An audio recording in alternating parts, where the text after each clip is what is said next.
Estamos aqui para falar sobre um assunto que por muitas vezes é considerado um tabu, que é o suicídio. Um tema que veio muito à tona com a situação que houve em Suzano e em diversos locais do país, inclusive em Campo Grande. E para falar sobre esse assunto com mais propriedade, nós contamos aqui com o nosso amigo Capelão Reis, que tem uma vasta experiência na área e inclusive tem um curso de mediação da tentativa do suicídio, não é, Capelão Reis? O senhor pode falar um pouquinho mais sobre isso para a gente começar? Bom dia, vereador. Bom dia a todos que estão nos ouvindo e agradecemos o convite feito a nós e esclarecermos esse tema.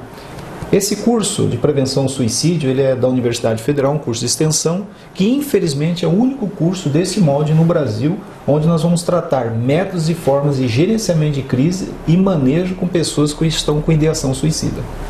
Capelão, esse assunto entrou em voga por conta dessa situação que teve e despertou a curiosidade de muitas pessoas. Todavia, nas discussões que a gente tem lá na Câmara, alguns especialistas ou pessoas da área da saúde têm dito para evitar falar no tema. Isso é correto? Totalmente errado, isso é um tabu. São especialistas que não têm a mínima informação do que é intervenção e gerenciamento de crise no suicídio. De onde nós tiramos o veneno da picada da cobra? De onde nós tiramos o antídoto da picada da cobra? Nós tiramos do próprio veneno. Ou seja, nós precisamos criar espaço de circulação da palavra, apontarmos caminhos aonde as pessoas devem procurar. Por quê? Uma dor não compartilhada dói mais. Tratamos esse caso há quase 30 anos onde nós gerenciamos crise, mediação de conflito e principalmente intervenções diretas com pessoas que estão com ideação suicida. E posso afirmar, a maioria está em silêncio na sua dor, no seu conflito interno, por vergonha da sociedade que não fala disso e leva o indivíduo a sofrer em silêncio. O senhor falou sobre sofrimento e às vezes eu acho que a população tem sido vítima da solidão, do descaso, muito por conta da separação da realidade com o virtual. As pessoas estão vivendo tanto no virtual que eles acabam não tendo relações mais como a gente tinha outrora e acabam se isolando nesse mundinho, e o que dificulta, ao meu ver, às vezes até o pai alcançar o jovem. O pai tem participado dessa vida do jovem, ele pode ajudar nas escolas a entender esse fenômeno? Bom, primeiro nós temos que entender quem é esse pai, né? E qual é a estrutura dessa família. Porque o suicídio, ele começa dentro do ambiente da família. Mato Grosso do Sul, segundo últimos dados, é o terceiro estado com maior taxa de suicídio do Brasil. A faixa etária que mais cresce, segundo preconiza a Organização Mundial de Saúde, é dos 5 anos de idade aos 25 anos de idade. Ou seja, é uma faixa etária preocupante que são crianças e adolescentes. Tá? Então, o que ocorre? Ocorre que a gente pode ver na literatura e nas ações práticas que existe uma total ausência de relação de afeto dentro da família. Começamos por aí. Segundo, violência doméstica, negligência, imprudência, alcoolismo, drogas, violência sexual, tudo contra essa criança e esse adolescente. Tá? E o pior de tudo, aonde essa criança vai falar da sua dor, da sua angústia? E às vezes o reflexo é dentro da escola. E quando essa criança manifesta esse comportamento, os pais são chamados. Muitos pais ignoram o quadro da saúde mental instalada nessa criança, as questões de conflito no lar, e não aderem ao tratamento indicado, que é para levar num posto de saúde, uma unidade básica, ou até mesmo procurar um psicólogo, um psiquiatra para essa criança.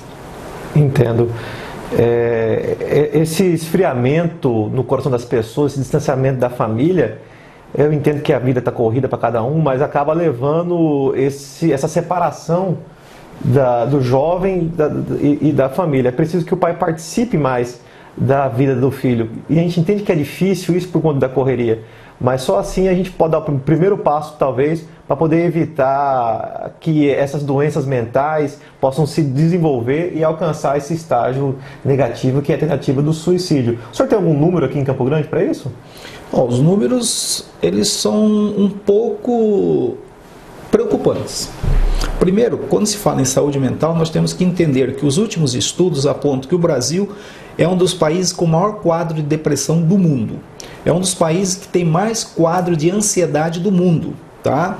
E aí nós temos que entender outra preocupação quando se fala em saúde mental. Nós estamos falando da depressão, que é uma doença sistêmica, progressiva, severa e letal, que leva homens, mulheres e crianças à morte prematura. E a depressão, ela vai se subdividir em leve, moderada, primária e crônica, e a severa. Tá? Agora, como ver isso numa criança? Primeiro, a mudança de comportamento.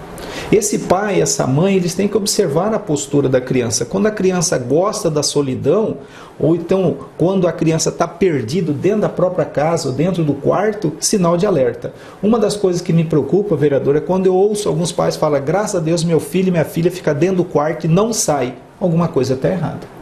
Se ele não sai do quarto, quer dizer que ele não tem prazer de relação de afeto com o pai. Ou seja, existe uma comunicação aí distorcida, tá? Então nós temos que estar sinal de alerta nestes casos e principalmente perguntar aonde dói e como eu posso te ajudar. Olha, Capelão, essa fala até me acendeu um alerta, porque a gente vê da nossa família, nos parentes mais próximos, às vezes até essa conduta. E às vezes a gente não imagina que isso pode estar acarretando uma doença séria ou instalando esse vírusinho da depressão nos nossos pequenos, que pode acarretar lá na frente. Eu acho que com certeza as pessoas que estão nos ouvindo agora vão acender esse sinal vermelho aí para prestar mais atenção. Agora, um pouquinho antes da gente começar a filmar, a gente estava falando sobre a capelania nas escolas, e o senhor disse que na UFMS tem o primeiro projeto de capelania na UFMS, e o senhor falava um pouco dos benefícios disso e das dificuldades. O senhor poderia comentar um pouco para a gente?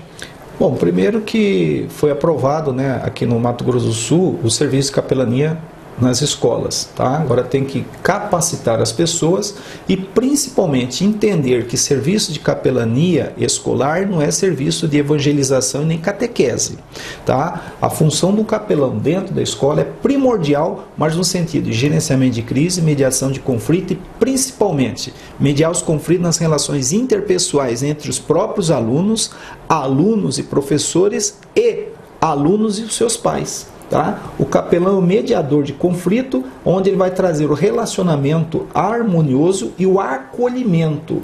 Ele vai ser, nós chamamos o capelão escolar como o primeiro interventor de situações de crise que a criança está passando. Ele tem que ser o ouvido amigo, ou seja, aquele que vai ouvir a dor da criança e do adolescente e fazer os devidos encaminhamentos, mas jamais, nunca está lá para evangelizar, levar para a sua igreja, sua religião e fazer a catequese. Olha, isso seria de um bom proveito para as escolas para poder sanar essa crise que tem aí de dificuldade que as pessoas têm de lidar dentro da escola com as demandas.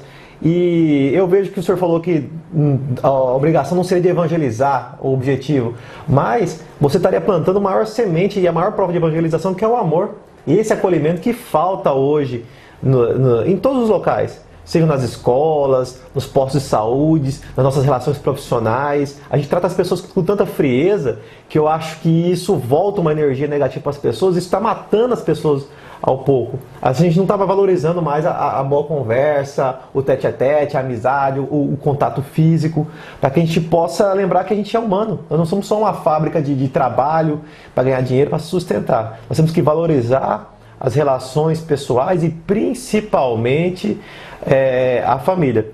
Capelão, eu agradeço muito pelas suas orientações que você deu hoje. Esse é o nosso primeiro quadro, nós estamos trazendo assuntos para conversar com especialistas. Você que está nos vendo aí, se quiser mandar uma mensagem para a gente ou uma sugestão de um próximo tema, fique à vontade. O importante é que você participe conosco para que a gente possa trazer mais temas para orientar a população. Esse é o mandato do vereador Odilon de Oliveira, que está à sua disposição e por você.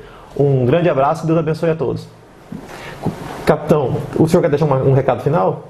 Eu só quero esclarecer algum ponto, que o suicídio pode ser evitado quando nós ouvimos a dor do outro, porque uma pessoa em sofrimento, o que ela quer? Alguém para ouvir, alguém para confiar e alguém que ela possa se importar com ela. E essa é a função dos pais, familiares e, acima de tudo, na escola. A escola é um ambiente de harmonia. Então, lembre-se, senhores pais, quando o senhor e a senhora for chamar na escola, vá lá porque o seu filho está cometendo alguma coisa que está fora da normalidade.